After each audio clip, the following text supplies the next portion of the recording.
What's up, YouTube? Tonight's video is the games I picked up during the month of July 2016. And I will say this was a pretty good month, probably better than the last 3 or 4 months I've had. A couple things that made this unique is I did a lot of work travel this month. Covered my home state of Missouri, pretty much the whole state. It felt like a lot of travel in Illinois, as well as just a little bit of travel in Arkansas. So between those three states, had some nice finds, and definitely got to go to some new game stores this month that I'd never been to before, so it was pretty cool. So we're going to show you the very first thing, which is a new system that is part of my collection. And it's a system I didn't necessarily need, because it does play stuff that I already have the ability to, but I thought it was a neat curiosity, and I definitely wanted to get this. So without further ado, I now have a Sega CDX system, and it is in pretty good condition. So for those of you that are not aware of this, this is a very rare system that plays Sega CD games as well as Sega Genesis games, all in this very compact package. The other thing that was kind of unique about it is you could also use it as a portable CD player, which at the time might have been a good idea, but I can't imagine this thing getting banged around as a portable CD player. So very happy to have this. It is pretty cool. One thing I liked about it is you can actually use the power base converter in the back. It sticks out like crazy, but that will let you play Master System games within this compact unit, which is a feature that my JVC XI combo unit cannot do. So that was nice to have that, and I was kind of playing around with it this month. So I do really like the CDX system. I don't know, I was very impressed with this, actually. I never really thought I wanted one of these, but I've been enjoying it quite a bit. The one thing that it was very exciting about this find was not only did I get the system, but it came with the original box for the system. And looking on eBay, these don't seem to come up very often at all. Unfortunately, it did not have the manual inside of it, but other than that, it is in very nice shape, has all the original trays and twist ties and all that kind of junk inside the box. So yeah, it was a really hard thing to turn down. It was a good price, and very happy to have it. Like I said, something I never really expected to have as part of my collection. So very cool little extra for this month. So with that said, let's talk about some Sega games. To start off the month, I'll go over a few systems I got some games for. And the first one of those is the original Master System. This is just the arcade port of Alien Syndrome. It is complete. It's, I don't know, probably a decent port of the game, but not the best out there, so probably won't be playing this one too much, but I wanted something new to play in the CDX with the power base converter adapter, so nice to have that. I got a few Genesis games this month. Some of these are in okay condition, some of them are pretty nice. This first one is just an upgrade to a boxed copy of this game. This is a game I've owned for a long time. This is Gods. It's a pretty interesting game by the Bitmap brothers. I don't know, very unique for the system. Probably started off as a PC game if I had to guess. My friend just ended up having an extra box for this. It's pretty beat up if you can tell, but it still beats having just a loose cartridge, so nice to get an upgrade for that. Another game I got is Techno Cop, and this is a very notorious game that is a very early Sega Genesis game where you can shoot people and they blow up into like a million bloody pieces. It was a very violent game for its time. I don't think the publisher was very big, so maybe the notoriety didn't get too crazy. I don't think it made a whole lot of these, but it is a port of an old like UK computer game, something like that. Yeah, it's pretty awful, but funny at the same time. And you can do crazy things like shoot grandmas and small children, so it's a very wholesome game. Grand Theft Auto didn't have anything on this for being, 10 years before. So, yeah, that one's in kind of okay condition. The rest of these are actually in pretty nice shape. Upgraded to a complete copy of this game, Battletoads Double Dragon. I have this on several different systems, but just nice to have a complete copy of the Genesis one. Got another game that is a Double Dragon game. This is Double Dragon 5. I have this on Super Nintendo also. It's a pretty crappy fighting game with Double Dragon characters. Just kind of worth a laugh, but that's about it.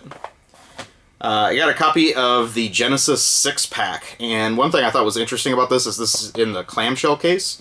Seems like most of the time when I see this game, it's in one of the paper box releases, so I know they released it in both forms.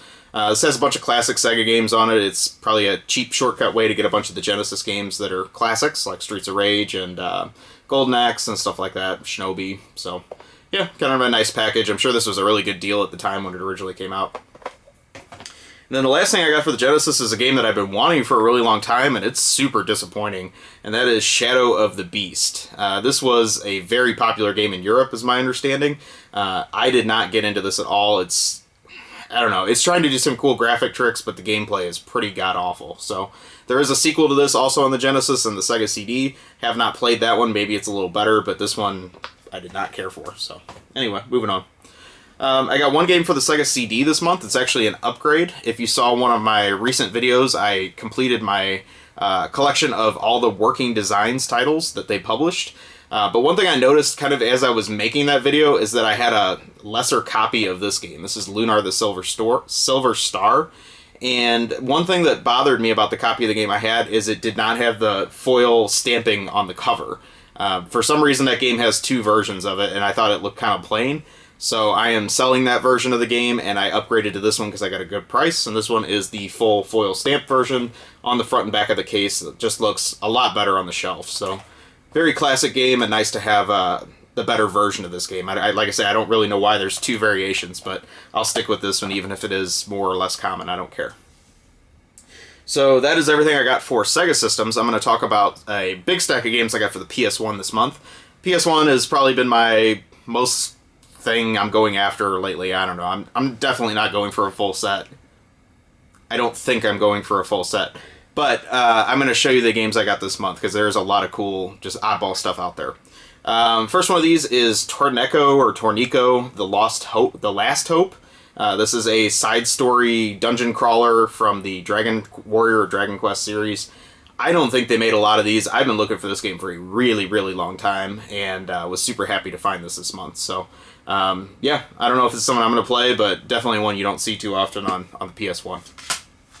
Another one that is also very uncommon on the PS1 and has been skyrocketing in price is this variant of this next game I'm going to show you, and that is the jewel case version of Kingsfield. I actually don't even have the long box version of this game. There's a couple variants of that even, but I stumbled on this in the game store, and it was way underpriced compared to what this is going for online. So very happy to add this. I already had Kingsfield 2 on the PS1, so it kind of completes that little set. And I'm happy to have the jewel case version. I actually kind of prefer these to the big boxes. So nice to get that one. Another game I don't see too often is Battle Arena Toshiden 3. Usually see the first couple in this series, but not this one too much. So nice to get a copy of that. I got a copy of the original Bushido Blade. I had the second one already, but never bought the first one. Another thing I'm going after is kind of the Black Label versions in jewel cases of big box titles. So Kingsfield was one of those. This is another one. This is the original Air Combat, and kind of difficult to find in a non-greatest hits jewel case version. So very cool to get a couple of those. I kind of like to make a list, I guess, of all the games that got a Black Label jewel case variant of a big box game that was prior released. So maybe I'll go after all those. I don't know. This next game is one that very common game, I just never picked it up, and that is Legend of Dragoon. Always heard some pretty good things about this game, just never had it. The thing that bothered me about this game when I got it is the store that I bought it from likes to shrink wrap their games before they sell them.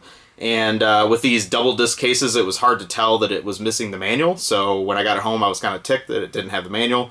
Got very lucky, found somebody on eBay just selling the manual for a couple bucks, and now this is a complete copy. So a little bit extra, work to get that one complete, but it's done. Another game that is a jewel-cased variant, non-greatest hits of a big box game. I don't know. There needs to be a shortcut way to say that. Is this game, and that is the original Road Rash. I don't see this very often at all in a jewel case. I usually see the big box game, so nice to get that. Game I've been wanting for the last few months, and it doesn't go for a lot of money. It's just one I never really find in the wild. And so stumbled on one of these in Arkansas, and I was very happy to grab it. It was Pandemonium 2. Very much looking forward to playing this game. This next game, this is a super rare PS1 game. I saw this on the shelf and I said, oh my god, I don't think I've ever seen that game before in a store. So it wasn't even a great price, but I decided I had to grab this because I figured I wouldn't see it again. And that is NBA Hang Time. This was not a big box game, but it was a very early jewel case game. So I don't really know why this is so difficult to find on the PS1, but trust me, you will not see this game very often out in stores. Next is another oddball, which is War Gods. Another one I just don't see a whole lot. This game came out on the N64, and I believe the N64 version came out quite a while before this version. There was a lot of that with Midway games on the PS1, so maybe that's why this game didn't sell so well, as it was kind of stale by the time it came out on the PlayStation. And I'm sure it's probably a lesser version, too. Next game is one I don't see too often either, and that is Alone in the Dark, One-Eyed Jack's Revenge. I do have this game on the Sega Saturn, but what really made me want to buy this one is this has, if you can see this little logo here, this game came with the original phone card where you could call in a hints and tips line, and guess what? It had it inside of the jewel case, and that makes this very difficult to find. So now I have this game for both systems, and both of them actually have the hint card. This is a very old school thing, was using little phone cards like that. So I think that's a very nice 90s piece to add to that. This next game I don't see too often. It was originally a budget title. This is Aces of the Air. Probably not something I'm going to be too into, but it's an Age-Tech game, so I was kind of interested in it. A sports game that you don't see too often either is NHL Blades of Steel 2000. Don't know if it has anything to do really with the NES game, probably not, but nice that it's out there.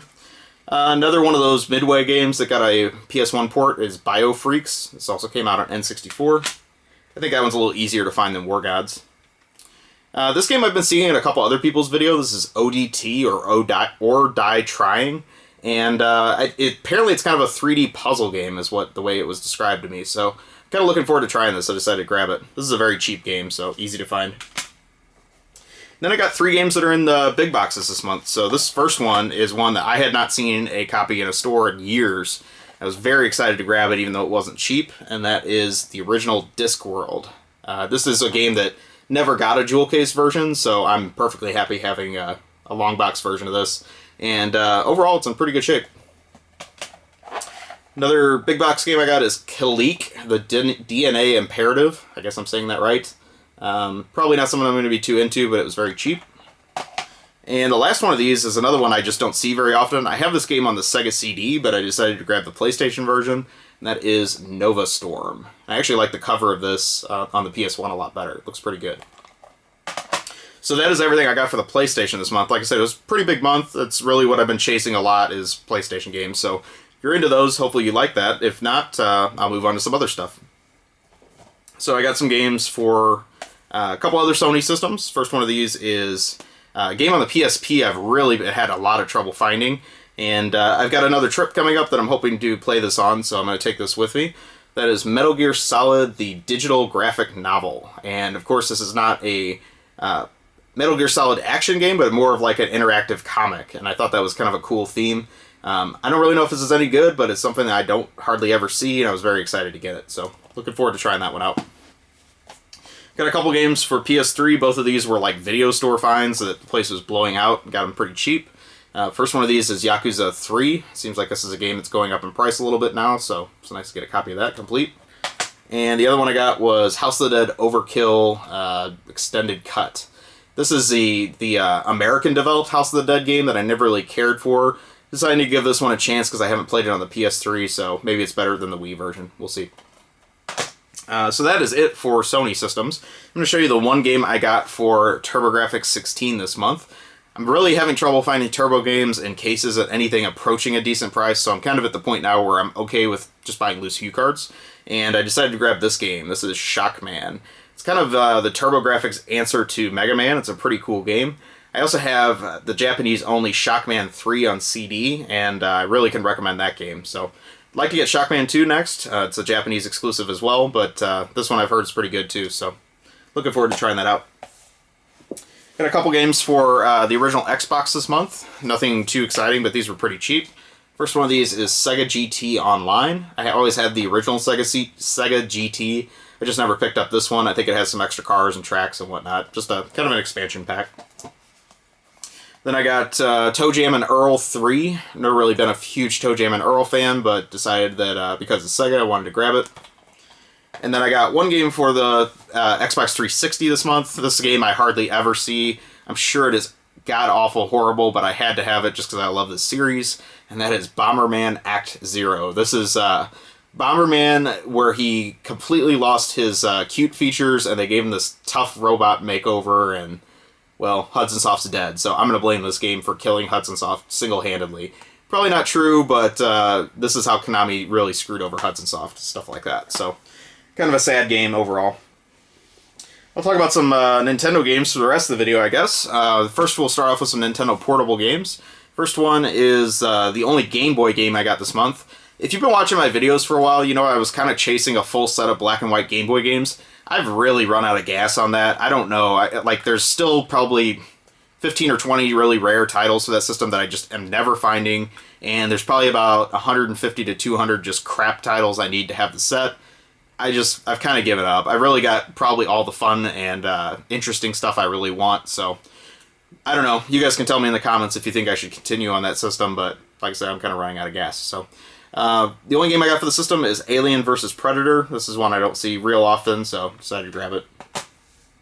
I got some much more interesting stuff for the Game Boy Advance this month.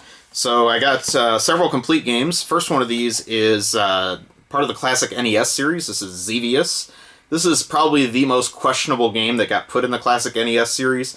I can only guess that the Japanese Famicom version of this was much more popular, because I don't think Xevious was ever a big game in the US, so... Interesting that this came out and got the full release in this, but probably most people's least favorite in that series. So I do kind of like these. I don't know, this one I haven't tried yet, but I do like that Castlevania has a save feature and things like that. So even though they're straight versions of the NES games, they did add some little things like that are useful, especially for a portable system.